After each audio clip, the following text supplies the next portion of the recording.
Hollywood no se creó, fue creado. En 1919, 4 famosos artistas de cine se unieron para crear una organización que iba a establecer la posición de la estrella en lo más alto de la pirámide de Hollywood para siempre. Los creadores de cine moderno aún reflejan las ilusiones y ambiciones de aquella mañana de febrero, en la que Mary Pickford, D.W. Griffith, Douglas Fairbanks y Charles Chaplin firmaron el trato que creó United Artists. Cuando se formó United Artists, todos ellos buscaban algún tipo de libertad. Con esta nueva sociedad, Mary Pickford, por ejemplo, tendría derecho a expresar su opinión sobre casi todos los aspectos del proceso de la creación de películas de principio a fin.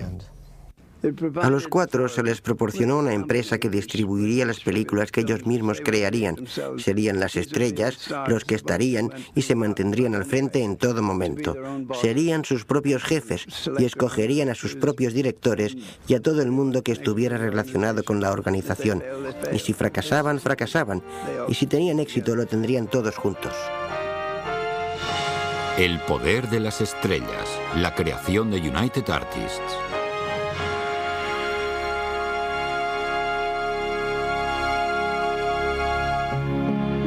Los creadores de esta nueva empresa ya habían pasado de ser caras anónimas en una pantalla a famosos sin precedentes. En menos de 10 años transformaron su industria inexperta. Aún así, cuando ellos empezaron, no había ninguna estrella. Como actores contratados en el sistema de estudio inicial, ni siquiera los actores más afortunados cobraban más de $5 o $10 al día. En los comienzos del cine, las personas no eran lo importante. Se trataba de patentes y de tecnología. Al principio, lo que importaba del cine eran las máquinas. Los cuadros eran una novedad tecnológica, una simple atracción de feria que no tenía ninguna pretensión de convertirse en arte. El primer titán auténtico del negocio del cine fue Thomas Alva Edison. Su compañía fue una de las pioneras y la principal creadora de una gran innovación: las imágenes animadas. La razón de la existencia de esas películas que hizo Edison en esos tiempos era ponerlas en su cinetoscopio, un invento suyo que hacía correr el film a través de una máquina y uno podía poner 5 centavos en ella y ver una película corta. Eso fue una gran innovación en esos tiempos y para Edison incluso se trató de una motivación para seguir adelante con este negocio, un negocio de monedas de 5 centavos. También fue el patrón de otra institución americana, el pleito. Edison luchó duramente y durante mucho tiempo para proteger su inversión. Él ya no podía patentar el cine porque George Eastman ya lo había hecho, así que patentó los pasos universales. Esta modesta novedad fue la que permitió que los cuadros sucesivos en tiras de película movibles fueran colocados cuidadosamente detrás de la apertura de la cámara o del proyector. Fue el truco que hizo que las películas se movieran.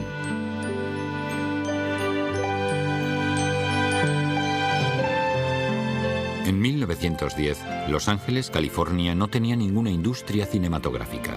El estado estaba escasamente poblado y era mayoritariamente rural. Las fuertes almas que escogieron dicha costa, que se encontraba lejos de la civilización, estaban construyendo una nueva vida que generalmente acarreaba la minería o la ganadería.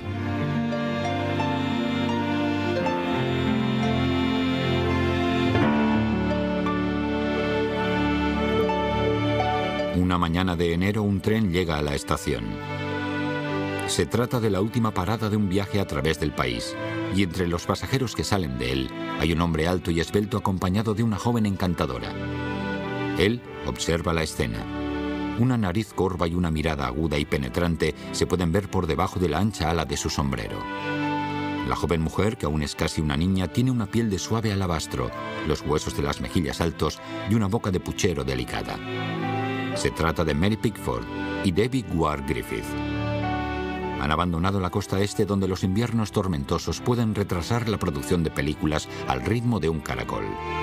Han venido a hacer películas aquí, donde el sol brilla durante todo el año, pero hoy ninguno de los que presencian su llegada conoce sus nombres.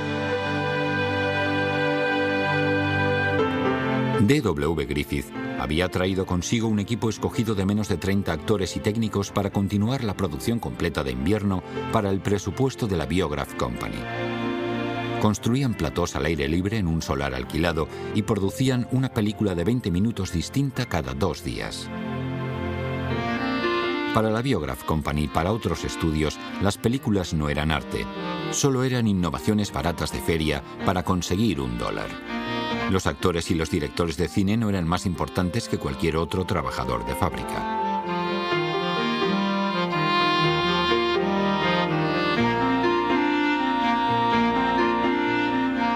Los actores eran raramente admirados fuera del teatro, y los actores de cine pertenecían a la clase más baja de una casta grosera y escandalosa.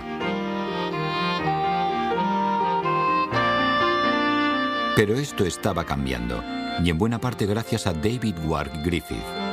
Hijo de un coronel de la Confederación, se sentía orgulloso de su herencia sureña. Su padre había servido con distinción durante la Guerra Civil, una herida reciente en la historia de la nación.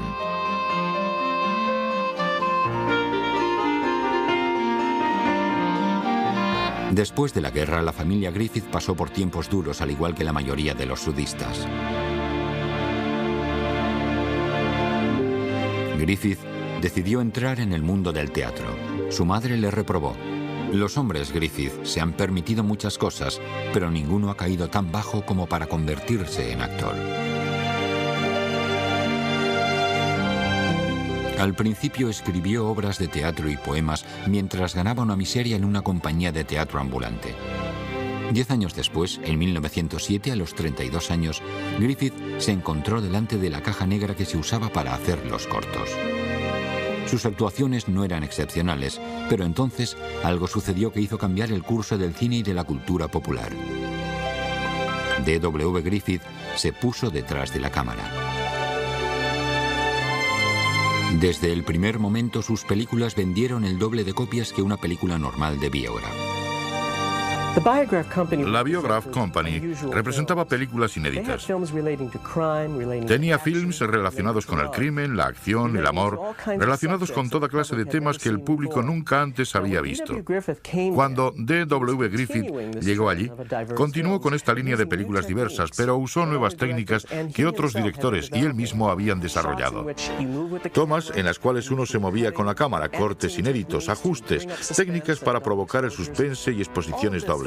Todo esto fascinó a la audiencia en esos tiempos. Él descubrió algo sobre el cine que la mayor parte de la industria aún no había descubierto: que la cámara ayuda a explicar la historia en vez de limitarse a observarla.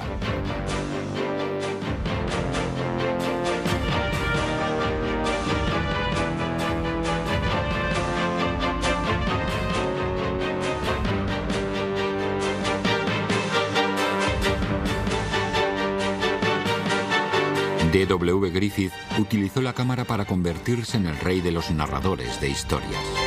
Y todas las grandes innovaciones que D.W. Griffith estaba haciendo para la compañía la llevaron hacia grandes éxitos durante el inicio de la era muda.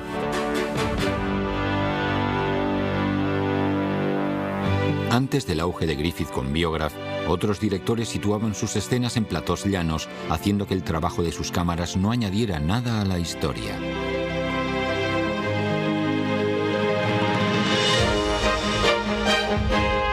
En comparación, en La niña y su confianza, Griffith usó por primera vez una técnica muy común hoy en día: la toma de rastreo, hecha en este caso desde un automóvil en movimiento.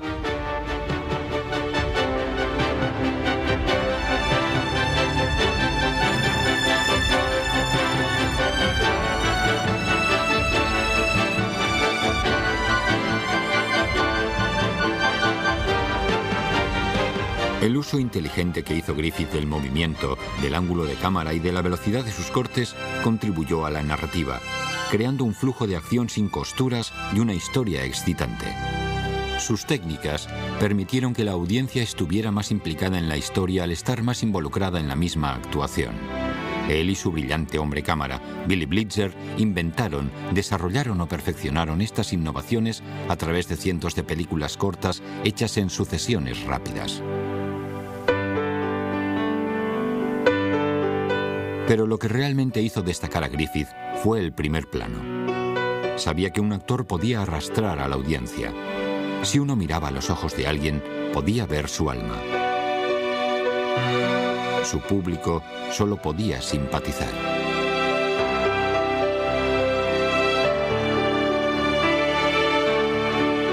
Cuando llevó a su compañía a California, sacó provecho de otro aspecto, de los grandes espacios abiertos y del ambiente dramático. Dejó su estudio y trasladó a su equipo hacia una pequeña zona cerca de Los Ángeles, un barrio soporífero situado en las colinas que quería usar como telón de fondo. Dicho barrio se llamaba Hollywood.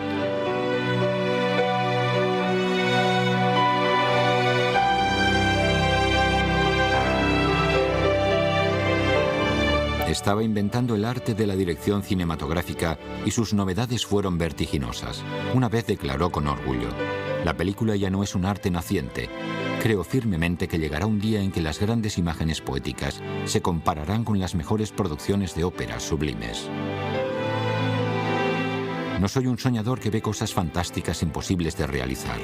No he soñado ni una cosa imposible en 7 años de trabajo. En los 423 films hechos en Biograph entre 1908 y 1913, estrellas como Lillian y Dorothy Gish y el cómico loco Max Sennett vieron la luz del cine bajo la dirección de Griffith. Pero hubo una protegida de Griffith que los eclipsó a todos. La llamaron la novia de América y fue una de las primeras superestrellas internacionales: Mary Pickford. Nació en Toronto con el nombre de Gladys Smith en 1893. A la edad de 5 años subió al escenario como Baby Gladys para ayudar económicamente a su viuda madre y a su hermano y hermana pequeños. Empezó a subir una fuerte pendiente hacia el estrellato. Lo alcanzó en el teatro en 1907. A los 15 años se encontraba en un éxito de Broadway producido por la leyenda del teatro, David Belasco. Pero incluso 1 año y medio con el éxito la dejó con solo $200 por su nombre. Aunque la gente ya se había fijado en el trabajo de Griffith en los estudios de Biograph, las actuaciones cinematográficas aún eran consideradas inferiores a la dignidad de la mayoría de las estrellas del escenario legítimo.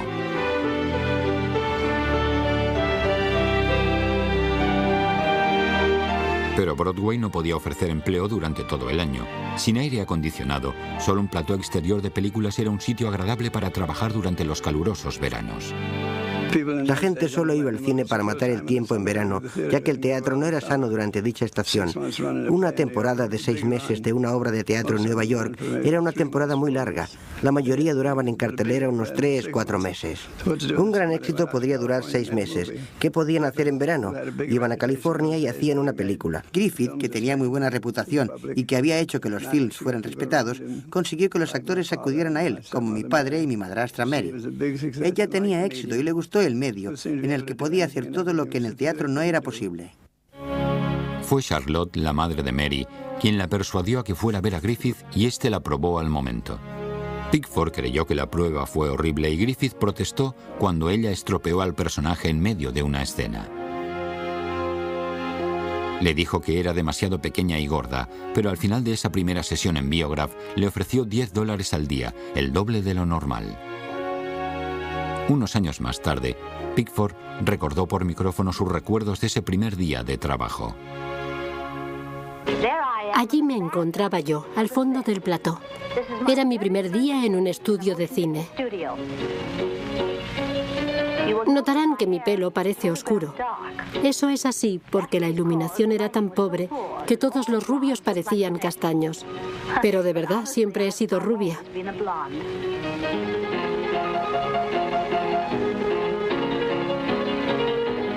Se llamaba el serial The Jones y ellos eran Florence Lawrence y Billy Campton. Se consideró a Florence Lawrence y a otros como las primeras estrellas de cine y en realidad tenían papeles mucho más serios, papeles relacionados con el matrimonio y con el amor. Mary Pickford representaba las travesuras del joven espíritu libre de los niños con toda clase de papeles, desde niñas ricas hasta niñas pobres. Había algo de especial en ella que aún sobrevive en nuestros días. Empezando con modestia al principio, Pickford ganó confianza en el nuevo medio rápidamente. Al principio cobraba $10 al día, pero al cabo de unas semanas ya ganaba 25. Al cabo de unos años, ganaba $10.000 a la semana.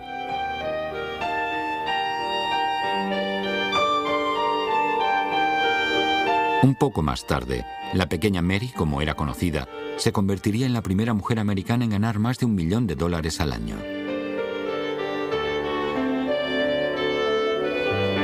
Era una actriz realmente buena, una de las mejores. Tenía el encanto de una niña pequeña, aunque se trataba de una mujer madura. Y era muy inteligente. Fue su propio jefe incluso durante su ascensión. Ella les decía a sus superiores lo que se debía hacer. Al final, ella misma se convirtió en jefe. Aunque su nombre nunca apareció en los créditos de Biograph, el público la reconocía porque Griffith la usaba una y otra vez, película tras película.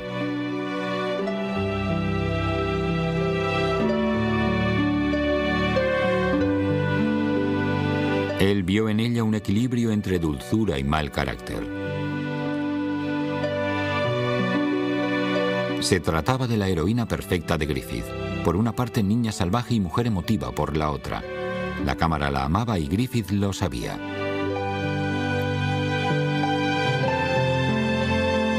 Por su parte, Pickford respondía al amor de la cámara. Se convirtió en una estudiante aplicada del nuevo medio y llegó a ser una artista de cine experimentada. Se preocupaba por el maquillaje y el vestuario.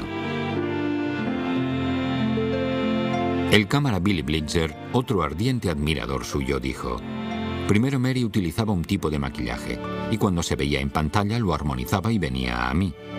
¿Crees que así es mejor, Bill?, me preguntaba. Lo estudiábamos bajo las luces como si fuéramos un par de artistas mezclando colores para su lienzo.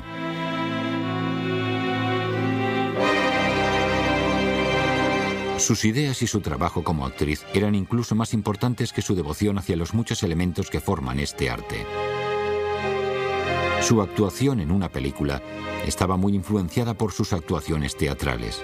Después de todo, ese era el único tipo de actuación que se conocía. Los dos tipos son radicalmente diferentes. Las actuaciones teatrales de 1910 eran un asunto muy importante. Uno debía asegurarse de ser oído y entendido por todo el teatro. Los actores de cine no tenían que preocuparse por ser oídos porque las películas eran mudas.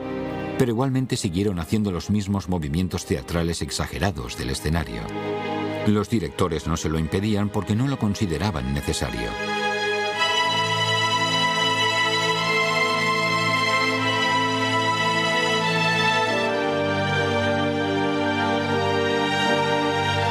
Mary Pickford se dio cuenta de que cuando la cámara se le acercaba, necesitaba hacer algo más.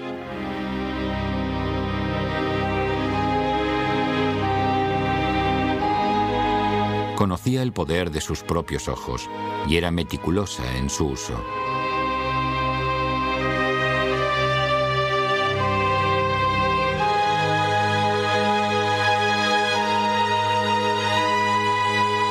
Enseñó a los actores cómo comportarse en la pantalla y la audiencia respondió a su formidable habilidad artística. D.W. Griffith defendió la presencia de créditos para sus actores, pero los propietarios de Biograph creyeron que sería absurdo decir quiénes eran los actores al público. ¿A quién le importaba? Resultó que a todo el mundo.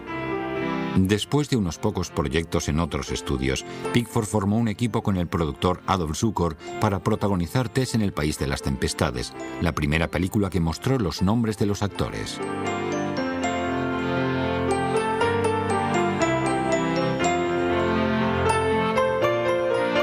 Una semana después de que Tess fuera estrenada en 1914, Mary Pickford se encontraba en camino de ser una de las personas más famosas del mundo. Aunque en realidad la mayoría de las veces era mayor que sus propios personajes, el sentimiento amoroso de su público, del público de todo el mundo, diría yo, no solo del de Los Ángeles o de Nueva York, era tan intenso que cuando Mary Pickford visitó Rusia hacia los años 20 y fue festejada por miles y miles de personas, incluso tuvieron miedo de no poder salir de allí.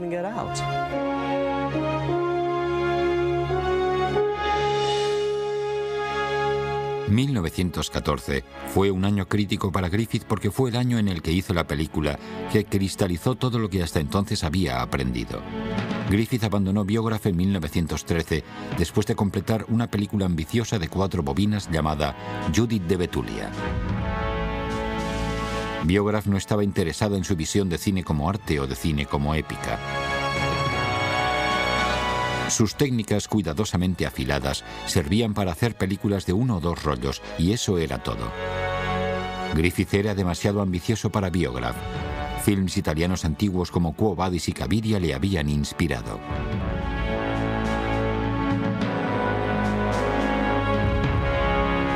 Griffith tenía en mente una película de 12 bobinas, la historia de 175 minutos sobre el norte contra el sur, su versión de la guerra civil y de la reconstrucción. La película El nacimiento de una nación, que tiene que ver con la guerra civil, despertó viejas heridas. Entre 1910 y 1915 aún había supervivientes de la guerra civil. La recordaban de manera vivida. Hubieron controversias cuando se estrenó este film por las cuales muchas personas hicieron huelgas. La gente negra se manifestó porque en la película salían mal iluminados. Por todo el mundo se hablaba de D.W. Griffith como el director polémico.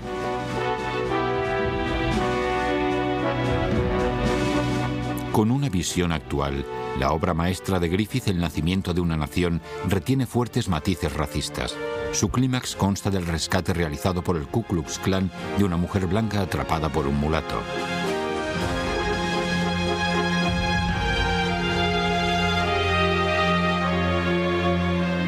La película fue atacada en los tribunales y en público por la recién creada Asociación Nacional para el Avance de la Gente de Color. Pero como observaron los mismos huelguistas, la verdadera ironía de este film fue el hecho de que todo el mundo era barrido por la magia de Griffith, incluso aquellos a quienes ofendió por su racismo descubierto.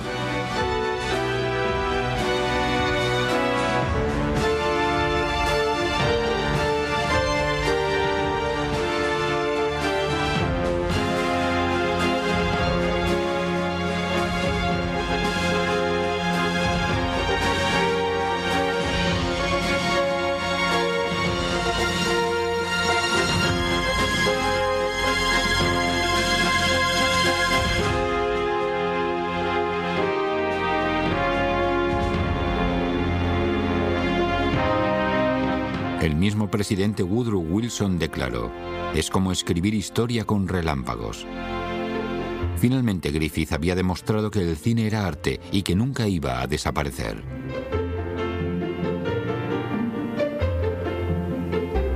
La película se estrenó en enero de 1915 y se mantuvo en cartelera durante unos 7 meses, rompiendo el récord de permanencia en Los Ángeles. Una inversión de $100.000 consiguió millones de dólares, hizo a Griffith inmortal. En 1916, el año siguiente, las películas habían tomado el control por completo.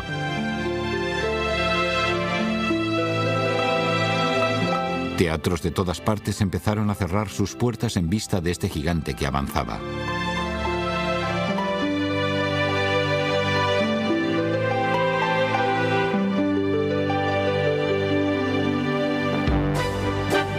Ahora el cine era capaz de ofrecer el espectáculo de Griffith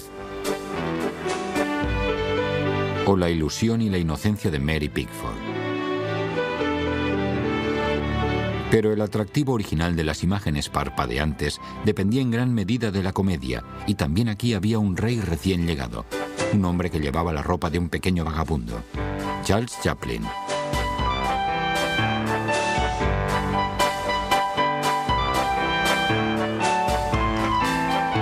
En pocos años, Charlotte eclipsó virtualmente a todos los otros actores de la gran pantalla, pero en 1915 estaba a punto de dar el gran paso. Charles Chaplin nació en Londres en 1889, hijo de actores de un salón de música. Como la mala suerte persiguió su vida familiar, Charlie se encontró con algunos éxitos como actor de teatro a la edad de 5 años. Cuando tenía 17 años, encontró trabajo en una de las varias compañías ambulantes de Fred Karno. Fred Karno era una de las diversas compañías que viajaba por todo el mundo, mostrando al mundo un tipo concreto de comedia inglesa que tenía mucho que ver con el absurdo y con pantomimas. Y Charles Chaplin encarnó ambas áreas con una perfección tal que verdaderamente formuló un tipo completamente nuevo de comedia que nadie antes había visto. En 1910, Chaplin estaba en Nueva York en la primera de las 2 giras por América. Casi 3 años después, el joven fue felicitado por Mack Sennett, el genio cómico detrás de la recién creada Policías de Keystone y otros seriales cómicos.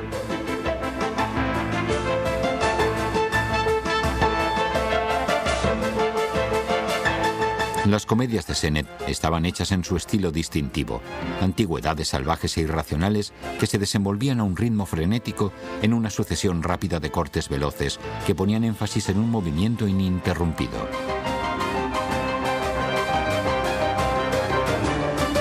De forma invariable, todas finalizaban con una persecución.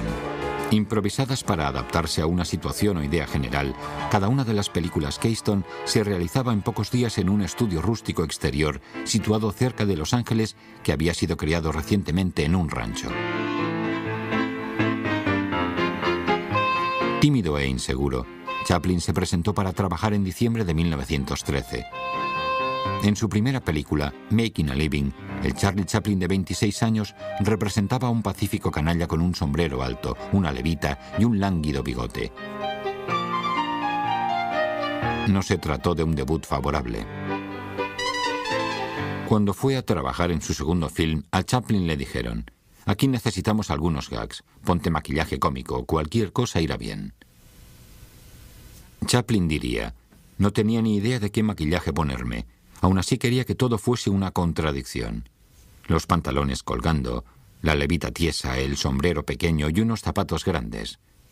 A todo eso le sumé un bigote ridículo que pensé que añadiría edad sin esconder mi expresión. En el momento en que me disfracé, la ropa y el maquillaje me hicieron sentir como el mismo personaje. Empecé a conocerle y cuando aparecía en el escenario ya había nacido». El pequeño vagabundo fue una creación completamente original. La vida vagabunda y la simple humanidad del joven actor británico añadieron una segunda dimensión a las tergiversaciones cómicas, una tragedia inesperada.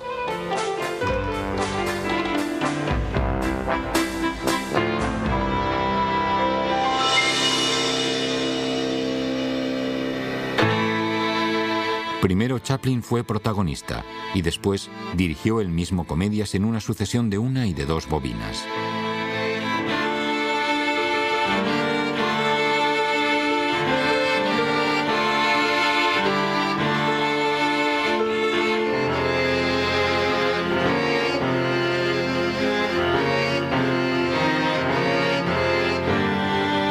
Pero durante el año que estuvo con Keystone, Chaplin se peleó diversas veces con Sennett. La comedia de Chaplin trataba sobre un personaje. Para Sennett, todos los gags servían meramente para preparar la persecución. Charles quería hacer más cosas relacionadas con este tipo de comedia sofisticada. Mark Sennett quería mantenerla a un nivel más bajo, el que realmente daba dinero. Tenía miedo de que esta comedia más sofisticada fuera un fracaso, y eso fue lo que hizo que empezara esta relación de altibajos entre Charles y Mark Sennett, que de hecho terminó con la separación entre ambos. Cuando le propusieron renovar el contrato, Chaplin puso un precio imposible, $1000 a la semana.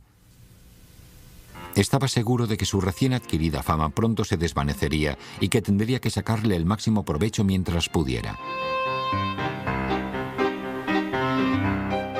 Cuando vio que Sennett no aceptaría sus demandas, Chaplin aceptó un contrato con la competencia y se llevó a su pequeño vagabundo con él. Las películas de Chaplin serían más ambiciosas a partir de entonces. Era escritor, director y estrella, todos los papeles en uno. Prodigó muchísimo cuidado en sus producciones y en vez de hacer una película en pocos días, entregó una comedia de 2 rollos cada 2 o 3 semanas.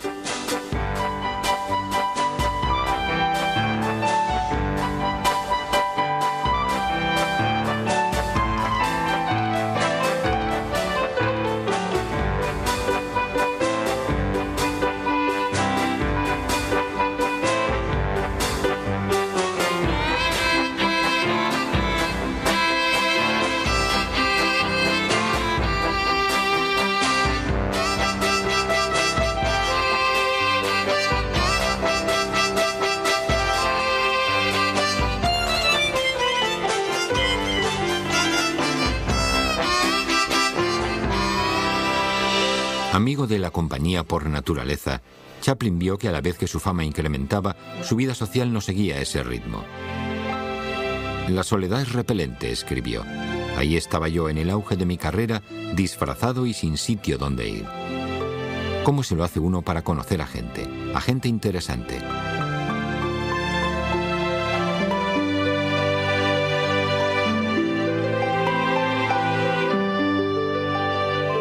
Tenía la sensación de que todos me conocían, pero yo no conocía a nadie. La popularidad de las películas más largas iba en aumento. Sus nuevos productores cogían una película de Chaplin de 2 bobinas y le añadían escenas extras de la planta de la sala de montaje para convertirlas en películas de 4 rollos. Chaplin se aseguraría de que sus futuros contratos prohibieran hacer chapuzas con su trabajo completado. Hoy en día esto se conoce como corte definitivo y sigue siendo un derecho artístico crucial.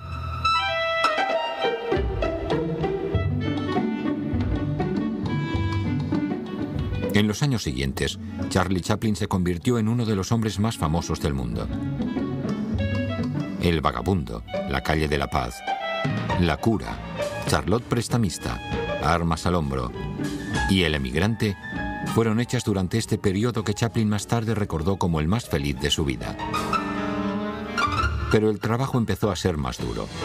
Las presiones combinadas de una fama fenomenal con la necesidad de superarse a sí mismo en cada película, a veces le llevaron cerca de la saturación mental. Una vez escribió, a veces una historia podía presentar un problema.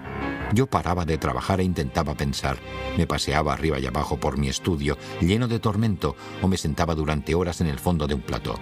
La simple mirada de mis superiores o de los actores hacía que me avergonzara, sobre todo cuando la aseguradora estaba pagando el coste de la producción.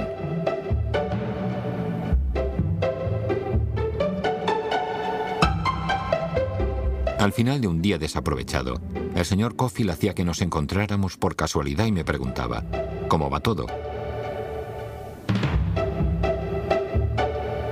Fatal. Ya no puedo más, no puedo seguir pensando. Y entonces soltaba una carcajada. No te preocupes, ya llegará. De manera sorprendente la solución llegaba, una y otra vez.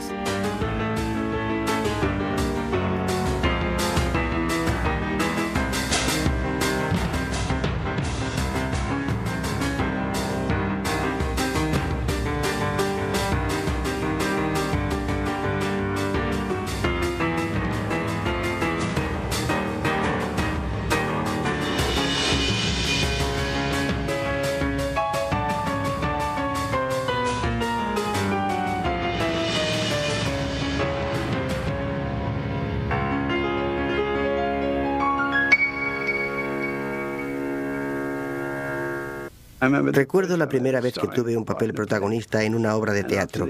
Después de la noche de estreno, cuando todo el mundo se había ido, Charlie, que había asistido al estreno, y yo nos sentamos fuera del teatro, en la oscuridad. Casi no había tráfico. Nos sentamos en el suelo de esa curva y él me aconsejó sobre lo que debía hacer en el primer acto, en esta escena y en aquella otra, lo que no debía hacer, lo que a él le gustaba y lo que no le gustaba. Fue maravilloso.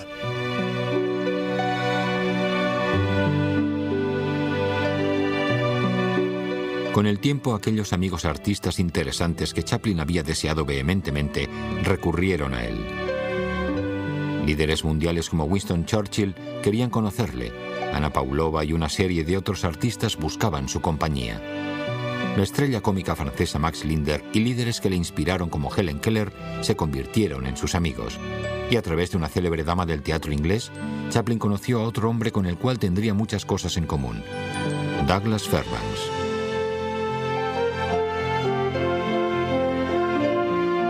Chaplin conoció a Fairbanks en una mesa de billar en una fiesta de Hollywood. Tiempo después escribió, esa noche fue el inicio de una amistad de por vida.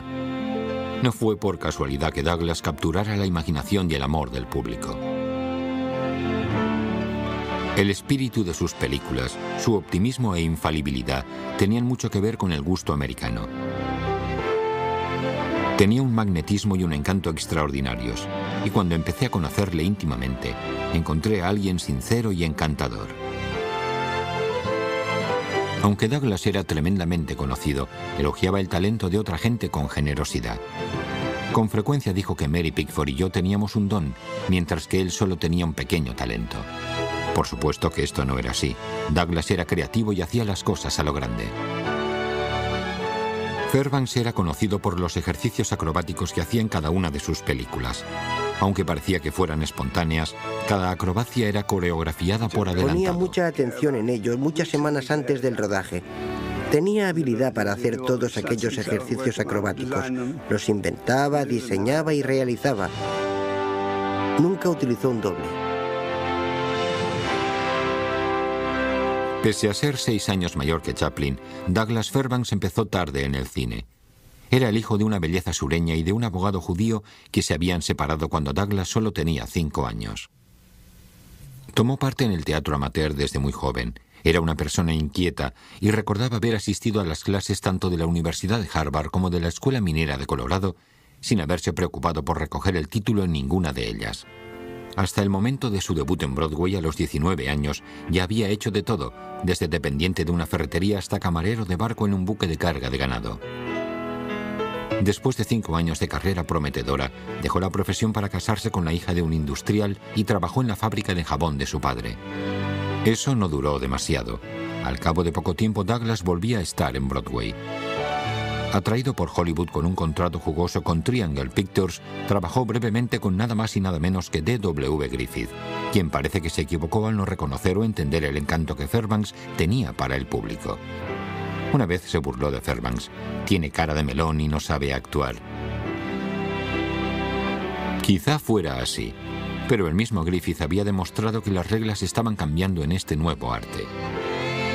Ser un actor guapo no era lo interesante en este caso. Fairbanks tenía un carácter fuerte. Creo que su virtud principal era su eterno optimismo. Proyectaba su propia alegría en el público, su entusiasmo a la hora de comprobar que cualquier cosa era posible. Todo era posible y uno nunca podía negarlo, nunca podía rendirse. ¿Que ese muro es demasiado alto para escalar? No, yo lo haré, saltaré por encima de él. Y eso hacía que otros pensaran: si él puede hacerlo, yo también. En solo un año, Douglas Fairbanks ya había montado su propia compañía de cine. Primero añadió la producción a su talento, luego poco a poco empezó a escribir las historias.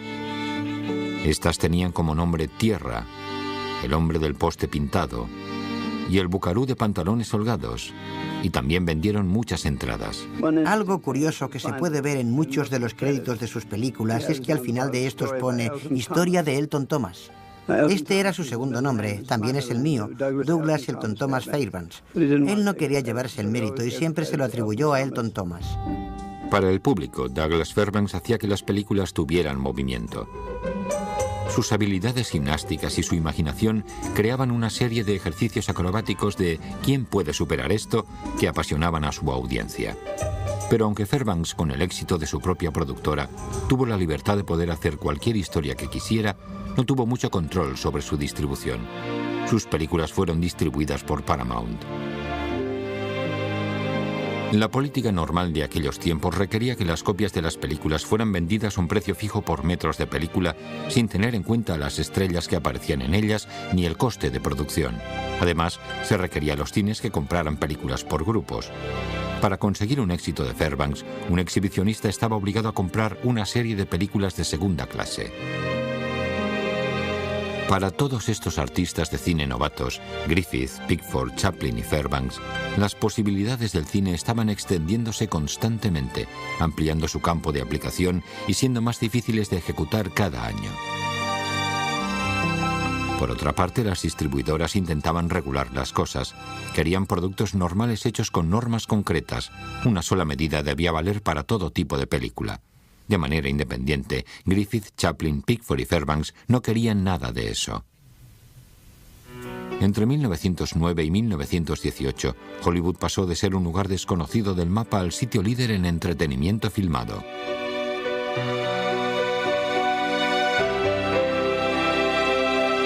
Pero aún era un barrio pequeño. Todo el mundo se conocía allí. A Mary Pickford le presentaron a Douglas Fairbanks casi en el momento de su llegada al barrio.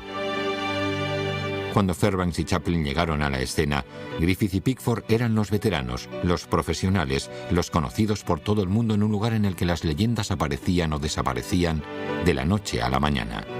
Un Douglas admirador le dijo a Mary que ella era una verdadera artista. Su actuación es menos forzada que la de otros actores que conozco, y por eso usted expresa mucho más.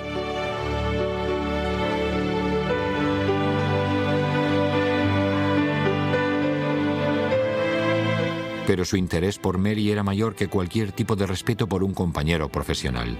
Fairbanks, el héroe gallardo, estaba loco por la pequeña Mary Pickford.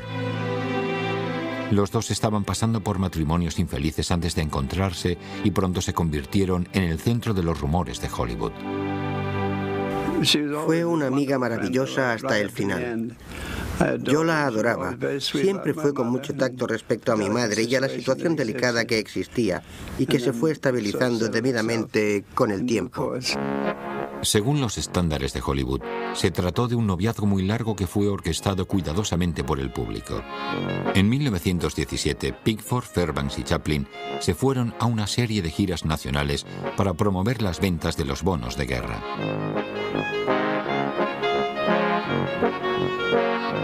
Aparte de suplicar a las multitudes y hacer payasadas para ellas, dichas giras resultaron ser un éxito fenomenal para el gobierno.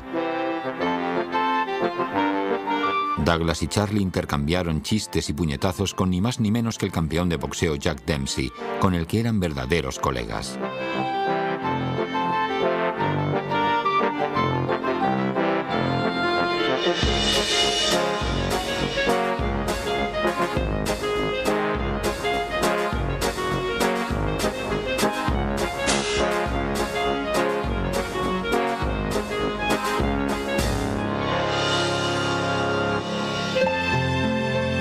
El fervor de sus peticiones patrióticas de las multitudes se unió al fervor del noviazgo de Fairbanks y Mary. Ahora los tres amigos que habían experimentado el éxito en distintos géneros del cine estaban unidos.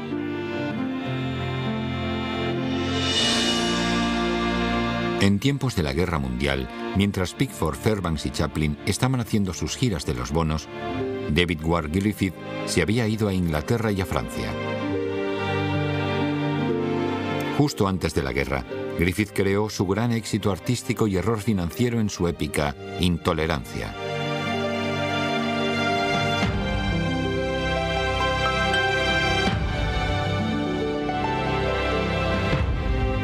Entonces se ocupó de la producción de la película propagandística Corazones del Mundo, que incluía un metraje real de soldados en batalla.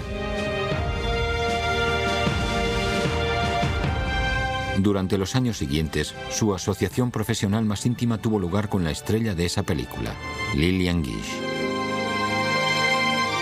Para el trío de estrellas de cine que enaltecía el patriotismo por su país, Griffith representaba la figura del padre, un gran artista de cine, el director que compartía su visión de lo que el cine podía llegar a ser. En 1918, aunque cada uno de los artistas poseía su propia productora y había conseguido algunas concesiones respecto a la distribución de películas, aún había impedimentos significantes a la libertad creativa. Además, algunos hombres de negocios de Hollywood creyeron que las estrellas estaban consiguiendo demasiado poder. Hacia finales de 1918 abundaban los rumores sobre el hecho de que se estaba llevando a cabo una fusión de compañías productoras que terminaría con el monopolio del mercado de distribución de películas. El resultado neto de dicho monopolio sería la reducción de los salarios de las estrellas y del coste total de la producción. Al ver que su recién ganada libertad creativa se encontraba en peligro, Chaplin y Fairbanks decidieron comprobar la autenticidad de los rumores. Contrataron a dos detectives de Pinkerton identificados en los informes como Operador 5 y Operador 8 para que espiaran en una reunión de jefes de producción en el Hotel Alexandria en enero de 1919. El Operador 8 de Pinkerton, una mujer muy atractiva, una Mata-Hari normal y corriente, condujo a un productor hasta su habitación. En el transcurso de la conversación, este habló de manera elocuente sobre los planes industriales. Ella informó: le dije que no encontraba justo que Mary y Charlie recibieran un salario tan bajo y él dijo: las cosas están así y su sueldo tendrá que ser recortado. Entonces le pregunté que si esta era la razón por la cual había venido a Los Ángeles y si pensaba que tendrían éxito, y él me dijo: tendrán que adaptarse a nuestras condiciones. En unos días, Chaplin y Fairbanks se unieron a Mary Pickford y la estrella del western William S. Hart. Ante la sugerencia de Mary, incluyeron a Griffith en el equipo. Magistralmente, los 5 entraron sin ser anunciados en el comedor del Hotel Alexandria. Tiempo después, Chaplin escribió: el efecto fue eléctrico. Uno tras otro, los productores se acercaron a la entrada, miraron en el interior y se apresuraron a salir. Siempre que uno de ellos aparecía en el comedor, Douglas empezaba a decir cosas sin sentido. Enseguida, media docena de periodistas se sentaron a nuestra mesa y empezaron a tomar notas mientras nosotros anunciábamos que íbamos a formar una empresa, United Artists, para proteger nuestra independencia y luchar contra la futura fusión. El grupo se reunió al cabo de pocos días en casa de Mary con sus abogados. El único que no asistió fue William S. Hart, a quien habían ofrecido un contrato suculento con términos generosos si abandonaba. Con la firma de un acuerdo que le permitiría a cada uno la concesión de libertad creativa y financiera que buscaba, se abrió una nueva era en el cine.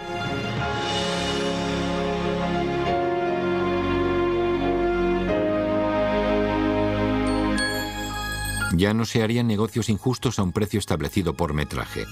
Ahora las películas ofrecerían un entretenimiento elaborado y sofisticado a su audiencia. Por primera vez, aquellos a quienes el público quería ver tenían el control.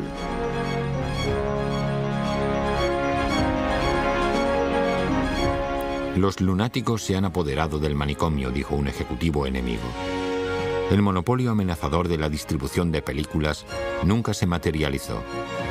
Una serie de producciones líderes de otros estudios levantó el cerco para la nueva compañía, prometiendo liderar a United Artists hacia el éxito solo si éstas podían poseer parte del negocio. Supongo que lo importante era que no había demasiada gente capaz de ser como United Artists. No había demasiadas estrellas, demasiados actores que fueran capaces de ser productores al mismo tiempo, y si lo eran, tenían la posibilidad de unirse a esta organización llamada United Artists.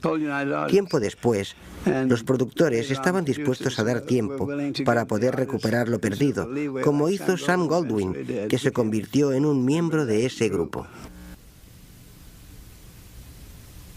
A pesar de contratos ya existentes que mantuvieron a Griffith y especialmente a Chaplin subordinados durante algún tiempo, United Artists empezó a distribuir películas ese mismo año.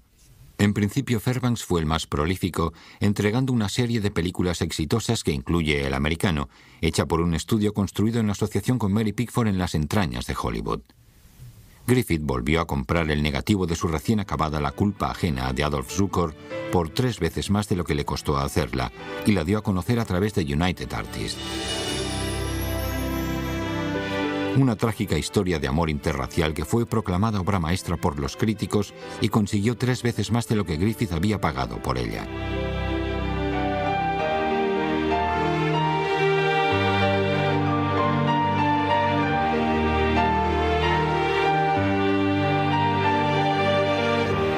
Se recordaba a D.W. Griffith no solo por sus películas épicas, sino también por sus películas cortas hechas en una especie de nivel épico. Sus historias trataban de individuos que superaban problemas intensos o los grandes obstáculos de la vida.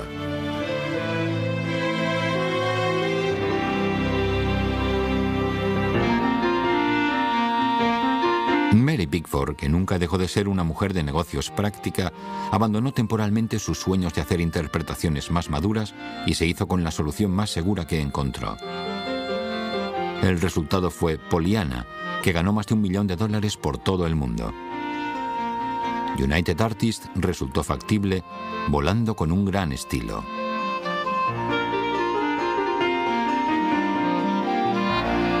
La década de los 20 se convirtió en la década de United Artists. Cada uno de los fundadores consiguió éxitos fenomenales.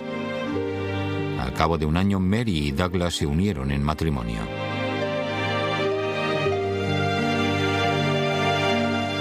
El vagabundo de Chaplin, el canalla de Fairbanks y la niña inocente de Pickford se veían en la más memorable de sus encarnaciones. Títulos que aún hoy en día apasionan al público llenaron la gran pantalla. Robin de los Bosques,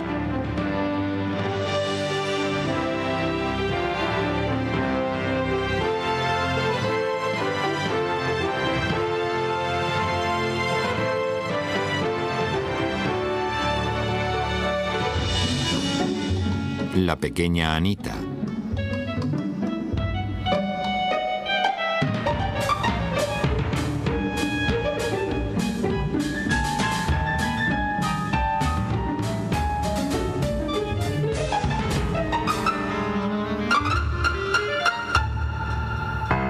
La quimera del oro.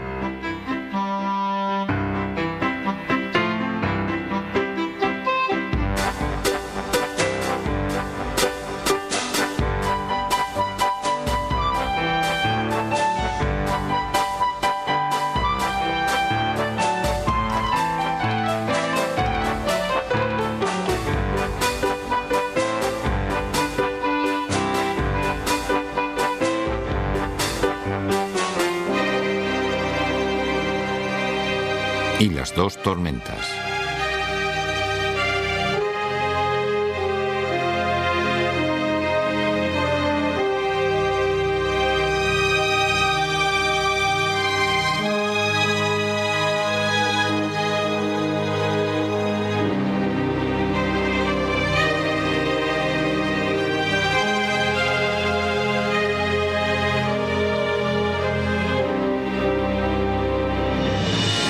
Aparte de las estrellas que empezaron el estudio, se hicieron películas importantes como las de Rodolfo Valentino y Gloria Swanson.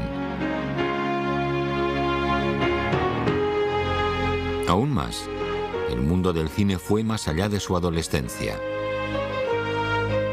Los hombres que tenían las patentes de las máquinas cinematográficas ya no eran la fuerza dominante a la hora de decidir qué películas vería el público. Y si el hombre de negocios gana terreno algún día, por lo menos sabemos que una vez hubo una década dorada de prosperidad e inventiva liberada para los artistas. Verdaderamente crearon su propio poder de las estrellas y al hacerlo ayudaron a construir Hollywood.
Las fuertes almas que escogieron dicha costa, que se encontraba lejos de la civilización, estaban construyendo una nueva vida que generalmente acarreaba la minería o la ganadería.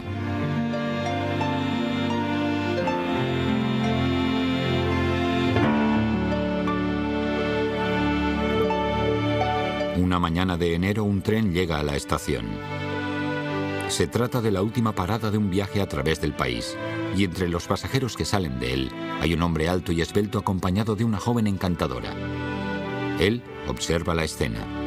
Una nariz corva y una mirada aguda y penetrante se pueden ver por debajo de la ancha ala de su sombrero.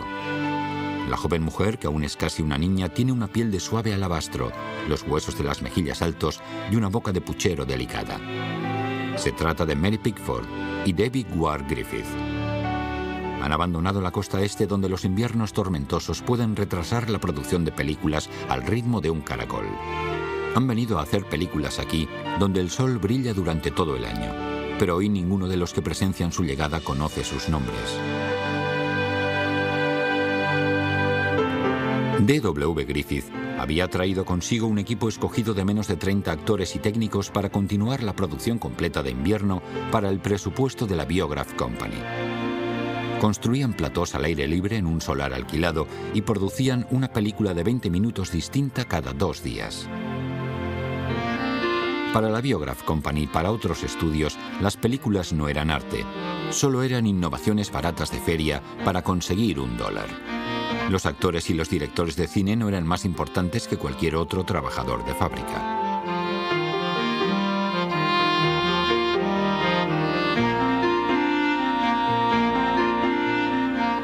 Los actores eran raramente admirados fuera del teatro, y los actores de cine pertenecían a la clase más baja de una casta grosera y escandalosa. Pero esto estaba cambiando, y en buena parte gracias a David Wark Griffith. Hijo de un coronel de la Confederación, se sentía orgulloso de su herencia sureña. Su padre había servido con distinción durante la Guerra Civil, una herida reciente en la historia de la nación.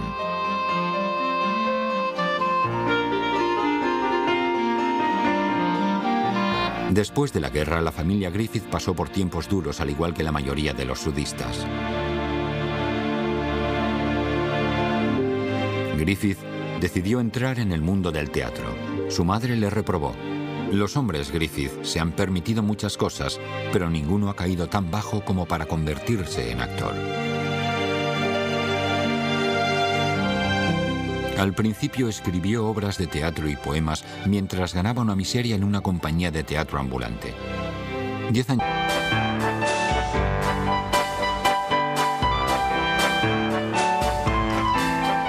En pocos años, Charlotte eclipsó virtualmente a todos los otros actores de la gran pantalla, pero en 1915 estaba a punto de dar el gran paso. Charles Chaplin nació en Londres en 1889, hijo de actores de un salón de música. Como la mala suerte persiguió su vida familiar, Charlie se encontró con algunos éxitos como actor de teatro a la edad de 5 años. Cuando tenía 17 años, encontró trabajo en una de las varias compañías ambulantes de Fred Karno. Fred Karno era una de las diversas compañías que viajaba por todo el mundo, mostrando al mundo un tipo concreto de comedia inglesa que tenía mucho que ver con el absurdo y con pantomimas.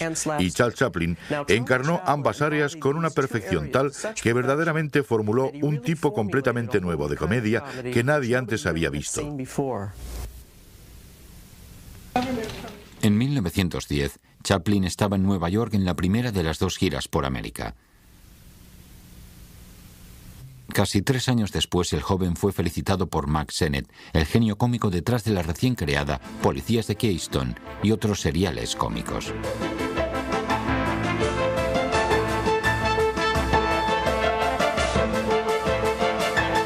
Las comedias de Sennett estaban hechas en su estilo distintivo, antigüedades salvajes e irracionales que se desenvolvían a un ritmo frenético en una sucesión rápida de cortes veloces que ponían énfasis en un movimiento ininterrumpido.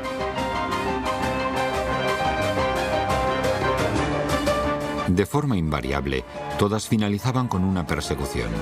Improvisadas para adaptarse a una situación o idea general, cada una de las películas Keystone se realizaba en pocos días en un estudio rústico exterior situado cerca de Los Ángeles que había sido creado recientemente en un rancho.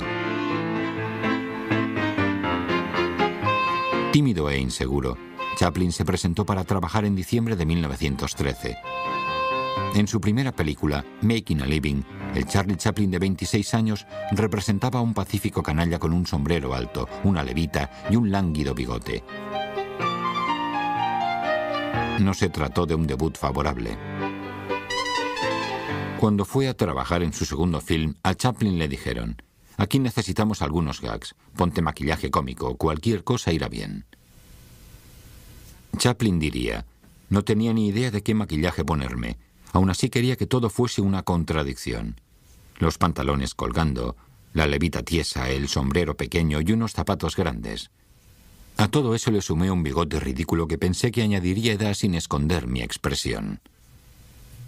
En el momento en que me disfracé, la ropa y el maquillaje me hicieron sentir como el mismo personaje. Patriotismo por su país, Griffith representaba la figura del padre, un gran artista de cine, el director que compartía su visión de lo que el cine podía llegar a ser».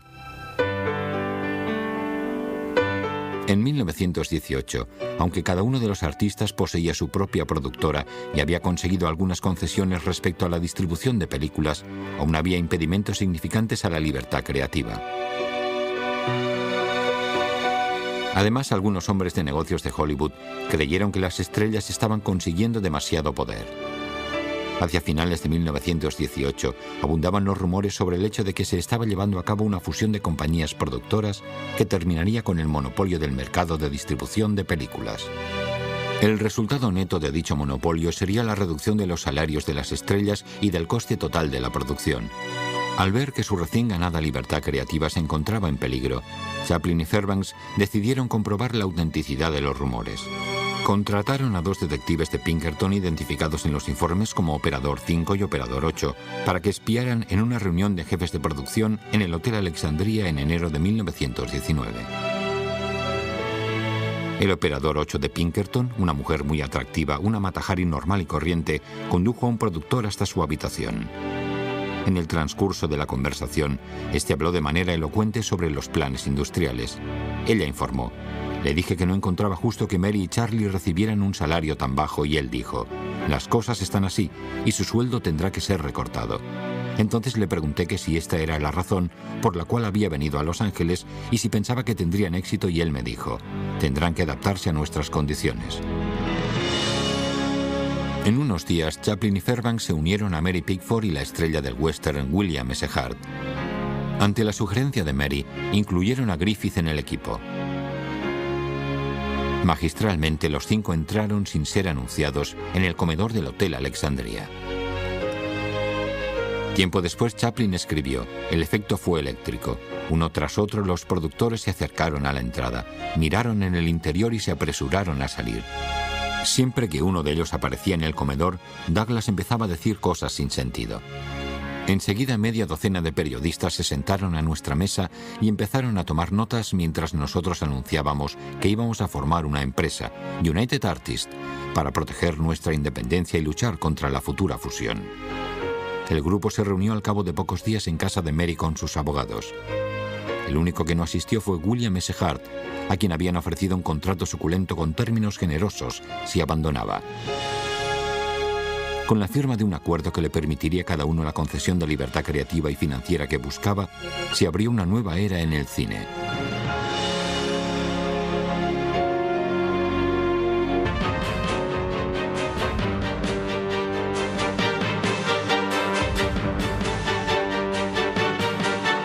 D.W. Griffith utilizó la cámara para convertirse en el rey de los narradores de historias. Y todas las grandes innovaciones que D.W. Griffith estaba haciendo para la compañía la llevaron hacia grandes éxitos durante el inicio de la era muda.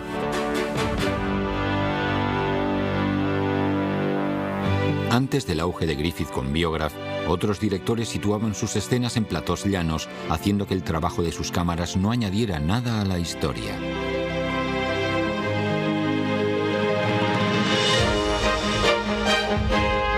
En comparación, en La niña y su confianza, Griffith usó por primera vez una técnica muy común hoy en día: la toma de rastreo, hecha en este caso desde un automóvil en movimiento.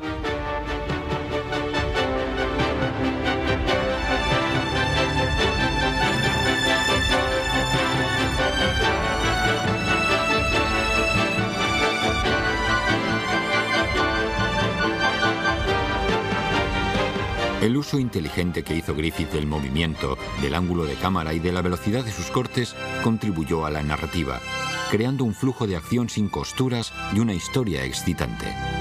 Sus técnicas permitieron que la audiencia estuviera más implicada en la historia al estar más involucrada en la misma actuación. Él y su brillante hombre cámara, Billy Blitzer, inventaron, desarrollaron o perfeccionaron estas innovaciones a través de cientos de películas cortas hechas en sucesiones rápidas. Pero lo que realmente hizo destacar a Griffith fue el primer plano. Sabía que un actor podía arrastrar a la audiencia. Si uno miraba a los ojos de alguien, podía ver su alma. Su público solo podía simpatizar.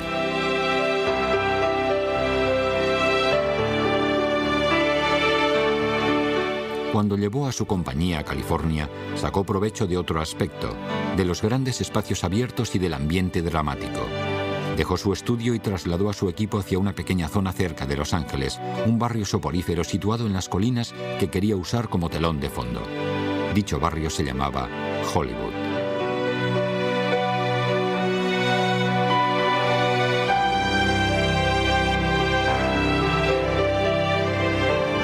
Estaba inventando el arte de la dirección cinematográfica y sus novedades fueron vertiginosas.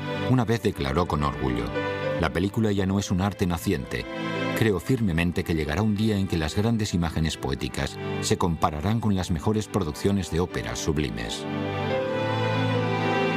No soy un soñador que ve cosas fantásticas imposibles de realizar. No he soñado.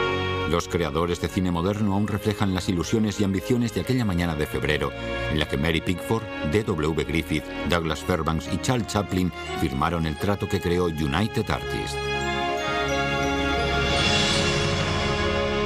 Cuando se formó United Artists, todos ellos buscaban algún tipo de libertad.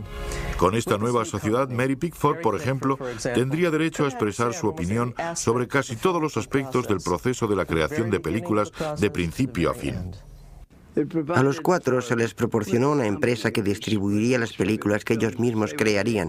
Serían las estrellas, los que estarían y se mantendrían al frente en todo momento. Serían sus propios jefes y escogerían a sus propios directores y a todo el mundo que estuviera relacionado con la organización. Y si fracasaban, fracasaban.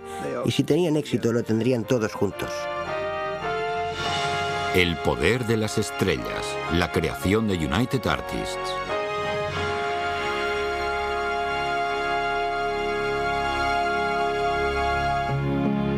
Los creadores de esta nueva empresa ya habían pasado de ser caras anónimas en una pantalla a famosos sin precedentes.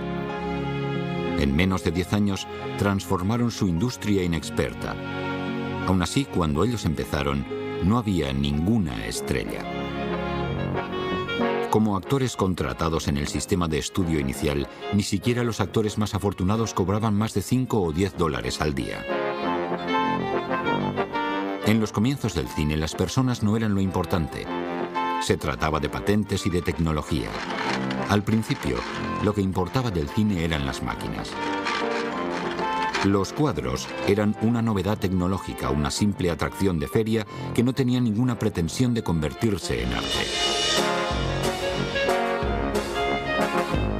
El primer titán auténtico del negocio del cine fue Thomas Alva Edison. Su compañía fue una de las pioneras y la principal creadora de una gran innovación: las imágenes animadas. La razón de la existencia de esas películas que hizo Edison en esos tiempos era ponerlas en su cinetoscopio. Un invento suyo que hacía correr el film a través de una máquina y uno podía poner 5 centavos en ella y ver una película corta. Eso fue una gran innovación en esos tiempos y para Edison incluso se trató de una motivación para seguir adelante con este negocio, un negocio de monedas de 5 centavos. También fue el patrón de otra institución americana, el pleito. Edison luchó duramente y durante mucho tiempo para proteger su inversión.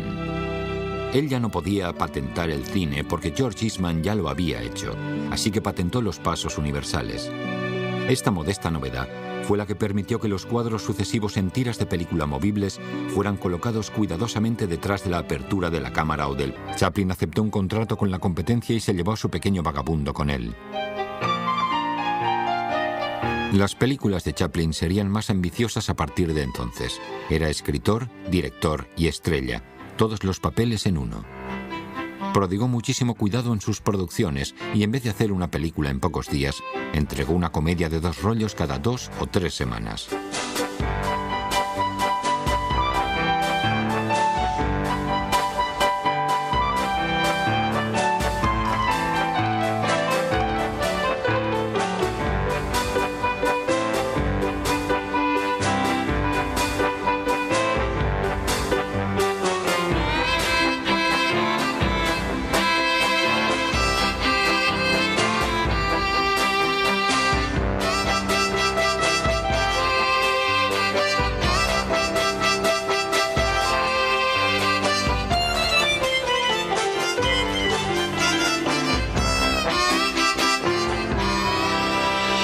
Amigo de la compañía por naturaleza, Chaplin vio que a la vez que su fama incrementaba, su vida social no seguía ese ritmo. La soledad es repelente, escribió. Ahí estaba yo en el auge de mi carrera, disfrazado y sin sitio donde ir. ¿Cómo se lo hace uno para conocer a gente interesante?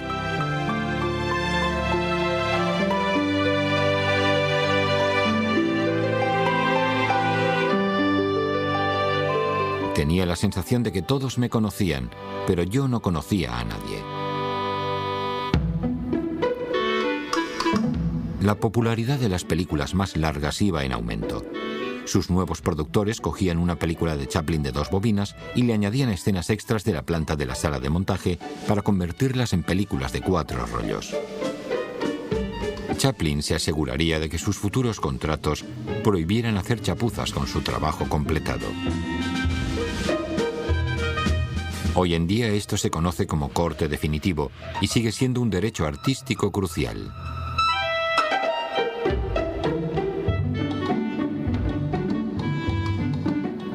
En los años siguientes, Charlie Chaplin se convirtió en uno de los hombres más famosos del mundo. El vagabundo, La calle de la paz, La cura, Charlotte prestamista, Armas al hombro y El emigrante fueron hechas durante este periodo que Chaplin más tarde recordó como el más feliz de su vida. Pero el trabajo empezó a ser más duro. Las presiones combinadas de una fama fenomenal con la necesidad de superarse a sí mismo en cada película, a veces le llevaron cerca de la saturación mental. Una vez escribió: a veces una historia podía presentar un problema. Yo paraba de trabajar e intentaba pensar. Me paseaba arriba y abajo por mi estrés de Hollywood. Fue una amiga maravillosa hasta el final. Yo la adoraba. Siempre fue con mucho tacto respecto a mi madre y a la situación delicada que existía y que se fue estabilizando debidamente con el tiempo. Según los estándares de Hollywood, se trató de un noviazgo muy largo que fue orquestado cuidadosamente por el público. En 1917, Pickford, Fairbanks y Chaplin se fueron a una serie de giras nacionales para promover las ventas de los bonos de guerra.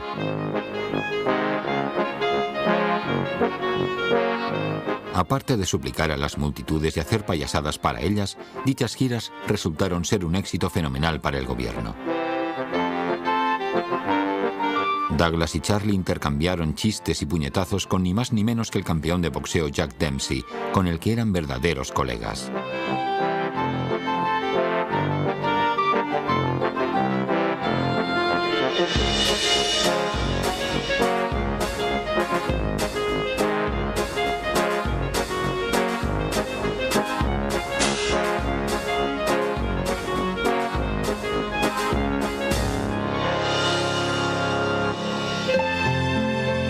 El fervor de sus peticiones patrióticas de las multitudes se unió al fervor del noviazgo de Fairbanks y Mary.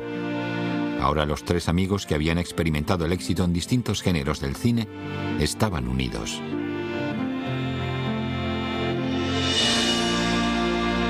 En tiempos de la Guerra Mundial, mientras Pickford, Fairbanks y Chaplin estaban haciendo sus giras de los bonos, David Ward Griffith se había ido a Inglaterra y a Francia.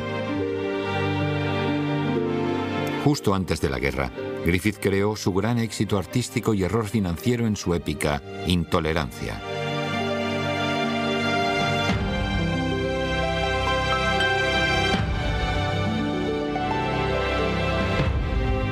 Entonces se ocupó de la producción de la película propagandística Corazones del Mundo, que incluía un metraje real de soldados en batalla.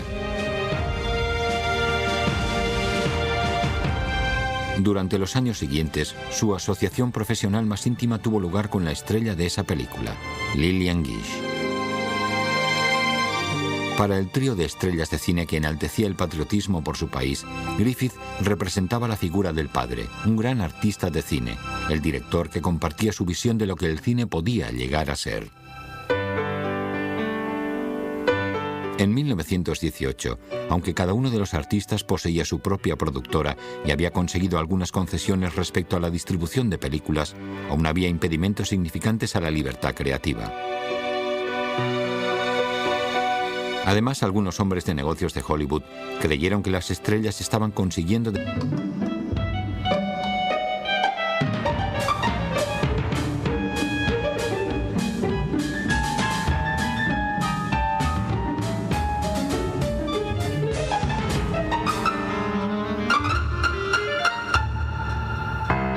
La quimera del oro.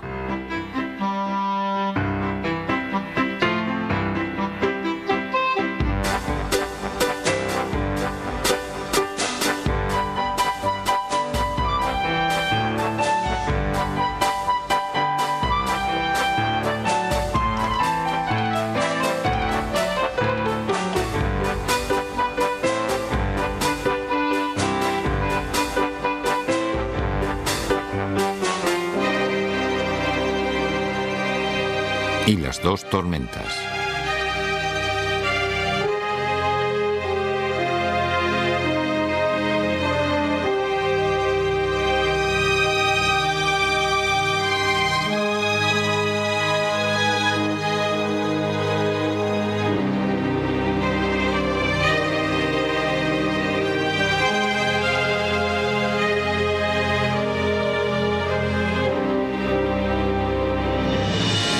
Aparte de las estrellas que empezaron el estudio, se hicieron películas importantes como las de Rodolfo Valentino y Gloria Swanson. Aún más, el mundo del cine fue más allá de su adolescencia. Los hombres que tenían las patentes de las máquinas cinematográficas ya no eran la fuerza dominante a la hora de decidir qué películas vería el público. Y si el hombre de negocios gana terreno algún día, por lo menos sabemos que una vez hubo una década dorada de prosperidad e inventiva liberada para los artistas. Verdaderamente crearon su propio poder de las estrellas y al hacerlo ayudaron a construir Hollywood.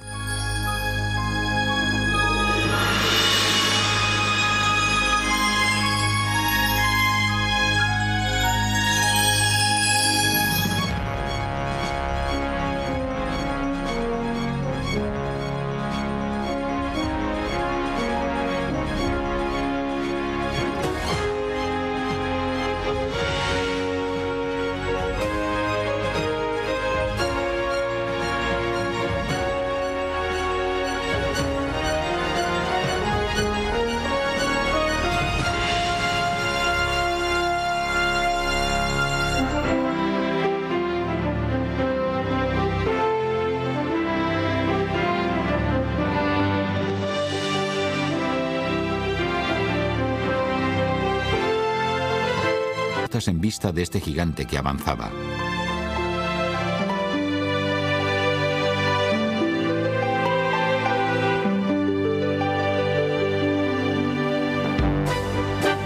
Ahora el cine era capaz de ofrecer el espectáculo de Griffith o la ilusión y la inocencia de Mary Pickford. Pero el atractivo original de las imágenes parpadeantes dependía en gran medida de la comedia, y también aquí había un rey recién llegado, un hombre que llevaba la ropa de un pequeño vagabundo, Charles Chaplin.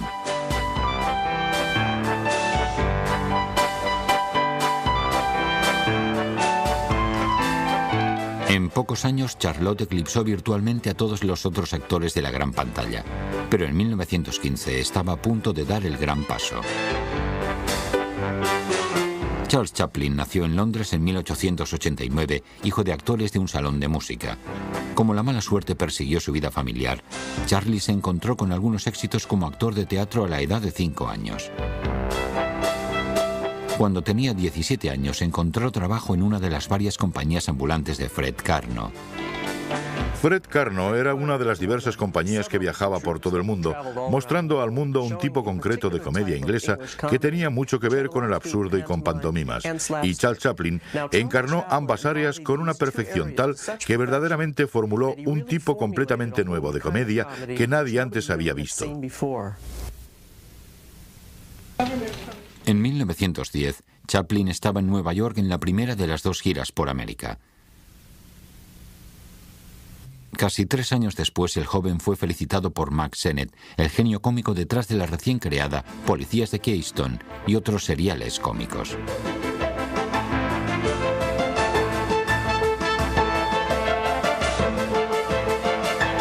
Las comedias de Sennett estaban hechas en su estilo distintivo, antigüedades salvajes e irracionales que se desenvolvían a un ritmo frenético en una sucesión rápida de cortes veloces que ponían énfasis en un movimiento ininterrumpido.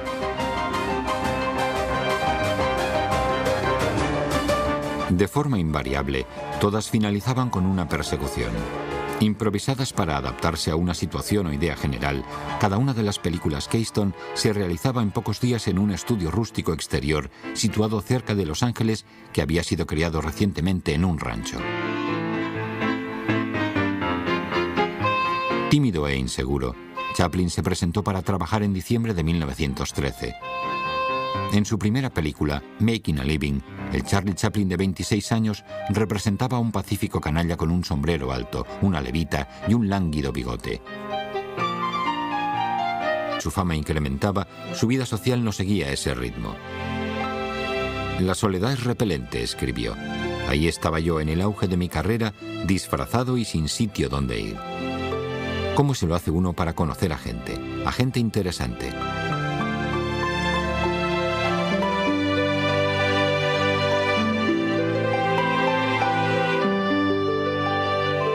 Tenía la sensación de que todos me conocían, pero yo no conocía a nadie. La popularidad de las películas más largas iba en aumento. Sus nuevos productores cogían una película de Chaplin de 2 bobinas y le añadían escenas extras de la planta de la sala de montaje para convertirlas en películas de 4 rollos. Chaplin se aseguraría de que sus futuros contratos prohibieran hacer chapuzas con su trabajo completado. Hoy en día esto se conoce como corte definitivo y sigue siendo un derecho artístico crucial.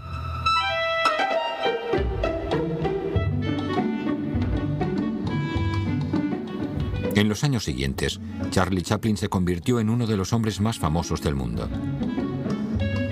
El vagabundo, La calle de la paz, La cura, Charlotte prestamista, Armas al hombro y El emigrante fueron hechas durante este periodo que Chaplin más tarde recordó como el más feliz de su vida. Pero el trabajo empezó a ser más duro. Las presiones combinadas de una fama fenomenal con la necesidad de superarse a sí mismo en cada película, a veces le llevaron cerca de la saturación mental. Una vez escribió, a veces una historia podía presentar un problema. Yo paraba de trabajar e intentaba pensar, me paseaba arriba y abajo por mi estudio, lleno de tormento, o me sentaba durante horas en el fondo de un plató.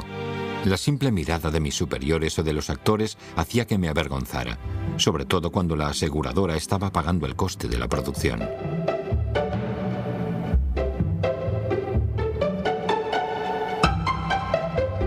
Al final de un día desaprovechado, el señor Cofield hacía que nos encontráramos por casualidad y me preguntaba, ¿cómo va todo? Fatal. Ya no puedo más, no puedo seguir pensando. Y entonces soltaba una carcajada. No te preocupes, ya llegará. De manera sorprendente la solución llegaba, una y otra vez.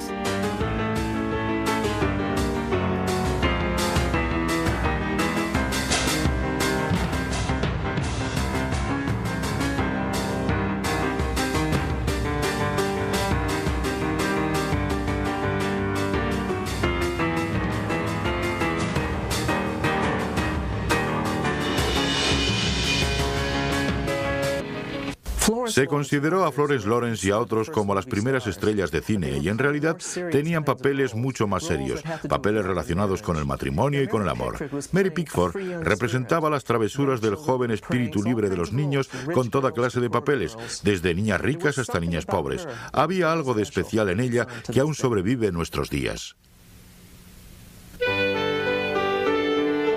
Empezando con modestia al principio, Pickford ganó confianza en el nuevo medio rápidamente. Al principio cobraba $10 al día, pero al cabo de unas semanas ya ganaba 25. Al cabo de unos años ganaba $10.000 a la semana.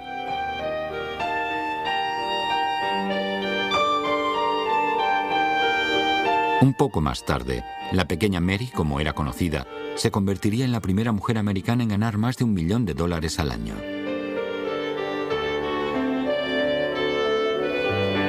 Era una actriz realmente buena, una de las mejores. Tenía el encanto de una niña pequeña, aunque se trataba de una mujer madura. Y era muy inteligente. Fue su propio jefe incluso durante su ascensión. Ella les decía a sus superiores lo que se debía hacer. Al final, ella misma se convirtió en jefe. Aunque su nombre nunca apareció en los créditos de Biograph, el público la reconocía porque Griffith la usaba una y otra vez, película tras película.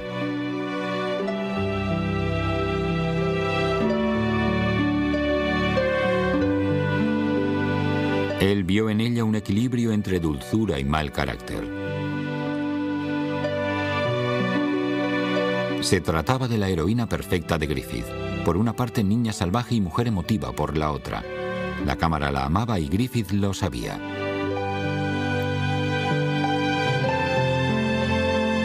Por su parte, Pickford respondía al amor de la cámara.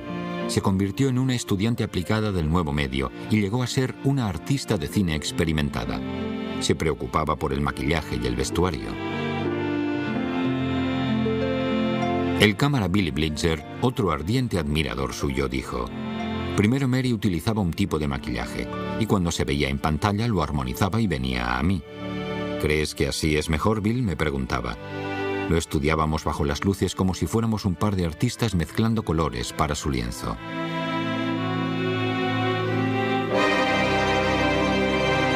Sus ideas y su trabajo como actriz eran incluso más importantes que su devoción hacia los muchos elementos que forman este arte. Su actuación en una película estaba muy influenciada por sus actuaciones teatrales. Después de todo, ese era el único tipo de actuación que se conocía. Los dos tipos son radicalmente diferentes. Las actuaciones. Contrataron a dos detectives de Pinkerton identificados en los informes como Operador 5 y Operador 8 para que espiaran en una reunión de jefes de producción en el Hotel Alexandria en enero de 1919. El Operador 8 de Pinkerton, una mujer muy atractiva, una Mata-Hari normal y corriente, condujo a un productor hasta su habitación. En el transcurso de la conversación, este habló de manera elocuente sobre los planes industriales. Ella informó: le dije que no encontraba justo que Mary y Charlie recibieran un salario tan bajo y él dijo: las cosas están así y su sueldo tendrá que ser recortado. Entonces le pregunté que si esta era la razón por la cual había venido a Los Ángeles y si pensaba que tendrían éxito y él me dijo: tendrán que adaptarse a nuestras condiciones. En unos días, Chaplin y Fairbanks se unieron a Mary Pickford y la estrella del western William S. Hart. Ante la sugerencia de Mary, incluyeron a Griffith en el equipo. Magistralmente, los cinco entraron sin ser anunciados en el comedor del Hotel Alexandria. Tiempo después, Chaplin escribió: el efecto fue eléctrico. Uno tras otro, los productores se acercaron a la entrada, miraron en el interior y se apresuraron a salir. Siempre que uno de ellos aparecía en el comedor, Douglas empezaba a decir cosas sin sentido. Enseguida, media docena de periodistas se sentaron a nuestra mesa y empezaron a tomar notas mientras nosotros anunciábamos que íbamos a formar una empresa, United Artists, para proteger nuestra independencia y luchar contra la futura fusión. El grupo se reunió al cabo de pocos días en casa de Mary con sus abogados. El único que no asistió fue William S. Hart, a quien habían ofrecido un contrato suculento con términos generosos si abandonaba. Con la firma de un acuerdo que le permitiría a cada uno la concesión de libertad creativa y financiera que buscaba, se abrió una nueva era en el cine.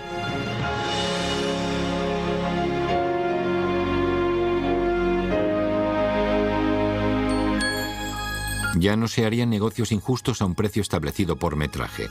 Ahora las películas ofrecerían un entretenimiento elaborado y sofisticado a su audiencia. Por primera vez, aquellos a quienes el público quería ver tenían el control.